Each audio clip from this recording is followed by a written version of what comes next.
잘 들리는 것 같은데. One, two, three, four. Hai Sobat Nimlong, apa kabar semuanya? Mimin doakan semoga semuanya sehat selalu ya. Di video kali ini, Mimin akan membahas sebuah film terbaru dari Netflix. Film yang berasal dari Korea Selatan ini berjudul Jung-i. Mengisahkan tentang seorang anak yang berusaha membuat AI atau robot manusia dengan menggunakan otak milik mendiang ibunya. Yuk simak alur ceritanya sampai selesai. Tapi sebelum kita ke alur ceritanya, Mimin ingetin dulu nih. Jangan lupa untuk like, komen, subscribe, dan nyalakan loncengnya supaya kamu tidak ketinggalan video terbaru dan Mimin lebih semangat berkarya.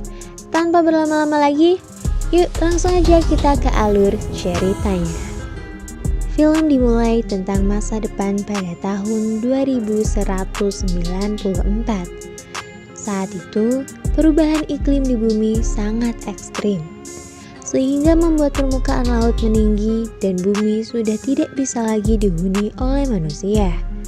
Akibat hal itu, manusia pun terpaksa tinggal di tempat penampungan yang berada di luar angkasa. Terletak di antara orbit bumi dan bulan, ada sekelompok manusia pemberontak yang mendeklarasikan negara mereka sendiri. Mereka bernama Republik Adrian. Kaum ini dengan keji menyerang bumi sehingga menimbulkan peperangan sengit. Adegan beralih memperlihatkan seorang kapten bernama Yoon Jung-i. Kapten Jung-i bertugas memimpin pertempuran melawan pasukan robot dari Republik Adrian.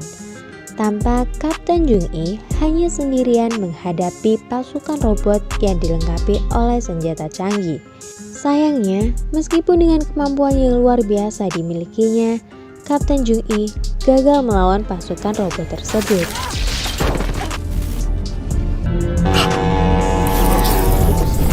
Ternyata yang dihadapi Kapten Jung-i hanyalah robot simulasi dari perusahaan.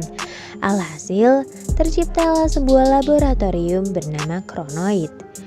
Laboratorium yang dikhususkan untuk menciptakan robot dengan kecerdasan buatan. Sebagai senjata biologis, mereka memiliki proyek penciptaan AI atau robot yang dinamakan Jung-i.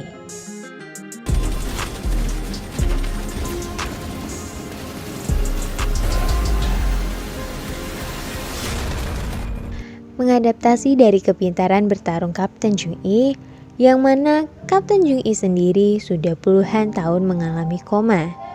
Namun kemampuannya yang luar biasa dalam bertarung membuat para peneliti tertarik untuk menggunakan otaknya. Penelitian tersebut dipimpin oleh putri Kapten Jung-i sendiri. Ia bernama Soyun. Dirinya ingin sekali menghidupkan kembali ibunya. Dia berharap jika ibunya dapat hidup kembali, maka ibunya dapat memimpin pertempuran melawan Republik Adrian. Meski telah berusaha keras, upaya Soyun ini belum membuahkan hasil yang memuaskan. Dirinya juga didesak oleh para petinggi untuk segera merampungkan proyek robot Jung-i miliknya. Soyun meminta waktu agar bisa mengembangkan robot Jung-i. Setelah presentasi selesai, Soyun dan yang lainnya kembali melakukan uji coba pada robot Kapten Yoon. Robot Jung-i memang mampu merasakan kesakitan seperti manusia normal. Semua perasaan yang terkirim ke dalam otak robot Jung-i bisa diatur oleh Soyun melalui teknologi yang ia kembangkan. Sayangnya, setelah beberapa kali percobaan, Soyun masih belum menemukan formula yang tepat untuk mengendalikan robot tersebut. Adegan memperlihatkan ke masa kecil Soyun, di mana dahulu Kapten Yoon menjadi prajurit bayaran karena terpaksa. Kapten Yoon melakukannya demi membiayai pengobatan Soyun yang terkena tumor di paru-parunya. Operasi untuk menyembuhkan Soyun bertepatan dengan hari terakhir Kapten Yoon di medan perang. Hal itu membuat Kapten Yoon tidak dapat menemani putrinya. Meski demikian, Kapten Yoon berjanji akan segera menemui Soyun setelah misi selesai. Soyun merasa bersalah pada sang ibu.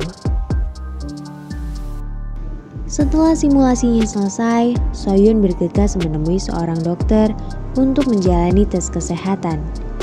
Saat melakukan pemeriksaan, diketahui kalau sel kanker yang ada di paru-paru Soyun telah menyebar ke organ lain. Sedihnya, dokter memperkirakan bahwa Soyun hanya bisa hidup 3 bulan lagi. Namun si dokter menyarankan agar Soyun melakukan replika otak.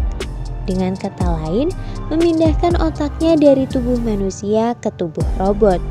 Dengan begitu, ia masih bisa merasakan kehidupan meskipun dengan menggunakan tubuh robot. Ada beberapa tipe pemindahan otak. Tipe A, otak pasien akan dipindahkan ke tubuh prostesis dan mendapatkan hak asasi yang sama seperti manusia. Tipe B, otak pasien masih mendapatkan hak asasi manusia namun tidak lengkap. Dan yang terakhir adalah tipe C, di mana otak pasien akan dipindahkan secara gratis dengan syarat perusahaan berhak menciptakan apapun dengan otak tersebut. Soyun terlihat menjenguk tubuh ibunya yang saat itu terlihat sudah semakin tua. Percobaan simulasi Kapten Yun kembali dilakukan. Simulasi kali ini dihadiri oleh kepala lembaga penelitian. Sang-hun yang merasa simulasi ini selalu berakhir sama, memutuskan untuk menembak kaki Kapten Yun. Hal ini dilakukan untuk melihat apakah akan ada hasil yang berbeda. Dan tak disangka, hal itu menimbulkan salah satu area otak Kapten Yun menjadi aktif. Semua merasa terkejut dan mereka menandai area baru tersebut. Singkat cerita, Sang-hun, Soyun, dan yang lainnya pun pergi ke markas Kronoid. Mereka melaporkan pada Direktur Leon. Dari pertemuan itu, Direktur Leon menyampaikan bahwa perusahaan Kronoid akan membatasi pengembangan robot atau senjata biologis. Secara tidak langsung, itu berarti pengembangan robot Kapten Yun yang sudah mereka lakukan terancam dihentikan. Mengetahui hal itu, Sang-hun dan Soyun beranjak menemui pimpinan. Mereka ingin memastikan kembali informasi dari Direktur Leon. Hal mengejutkan pun diketahui. Tak disangka, Sang-hun ternyata adalah salah satu robot kloningan. Sang-hun dikembangkan langsung oleh pimpinan dengan menggunakan otaknya sendiri. Itulah mengapa Sang-hun memiliki kecerdasan serta selera humor yang sama seperti yang dimiliki oleh pimpinan. Pimpinan menyampaikan pada Soyun, perusahaan mereka akan menghentikan semua pengembangan senjata. Itu dikarenakan perang akan segera berakhir. Kaum Bumi dan kaum Adrian telah sepakat untuk menciptakan inovasi robot baru guna membantu kehidupan mereka sehari-hari. Mendengar hal itu, Soyun merasa sangat kesal. Bahkan Sang-hun mulai melakukan segala upaya untuk menyelesaikan pengembangan robot Kapten Yun. Ia nekat memotong bagian lengan robot Kapten Yun dengan harapan Kapten Yun bisa memberikan respon yang berbeda seperti simulasi sebelumnya. Melihat hal itu, Soyun merasa sangat marah. Walaupun itu hanyalah tubuh robot, namun ibunya tetap bisa merasakan rasa sakit. Beruntung, seorang petugas memanggil Sang-hun, mengatakan jika pimpinan ingin segera bertemu Soyun untuk selanjutnya memeriksa semua data pengembangan Jung ini. Tidak ingin tinggal diam, Soyun akhirnya segera mengambil tindakan untuk menyelamatkan sang ibu.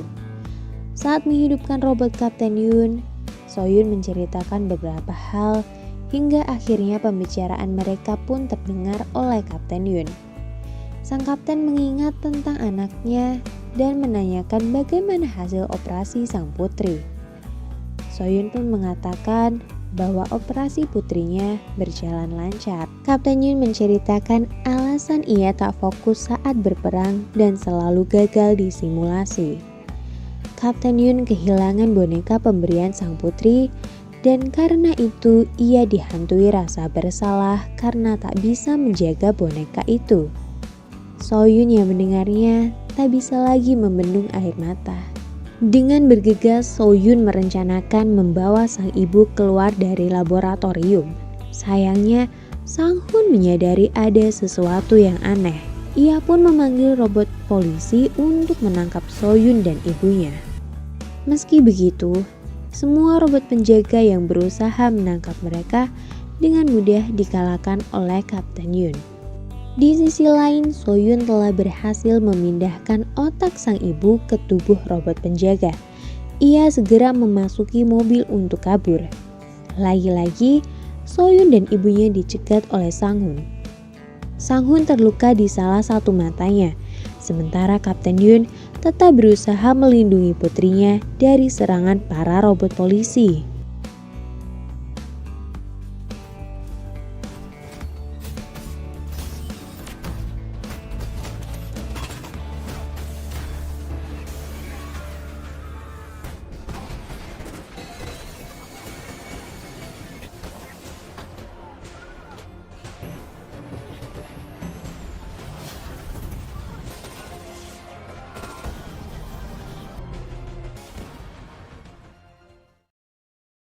Kemenangan berpihak pada Soyun dan sang ibu.